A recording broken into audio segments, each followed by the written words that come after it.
Saudi আরবে পবিত্র রমজান মাসের সমাপ্তি ও ঈদ উল ফিতর আগমনের ক্ষণ গণনা চলছে। আজ শনিবার ২৯ মার্চ পবিত্র শাওয়াল মাসের চাঁদ অনুসন্ধান করবেন সৌদির নাগরিকরা।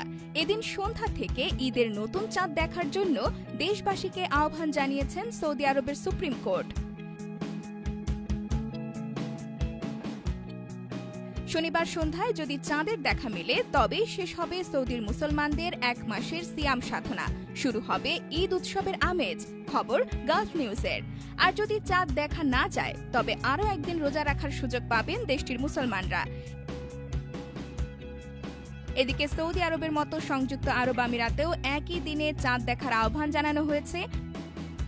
আরবি মাসগুলো মূলত ২৯ অথবা ৩০ দিনের হয়ে থাকে। এবছর ১ মার্চ থেকে সৌদি আরব সহ আরব বিশ্বের অধিকাংশ দেশে রমজান মাস শুরু হয়েছিল।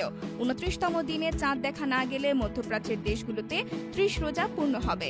এতে ৩১ মার্চ পালিত হবে পবিত্র ঈদ উল ফিতর। তবে আজ চাঁদ দেখা গেলে এসব দেশে আগামীকাল রবিবার খুশির ঈদ উদযাপিত হবে।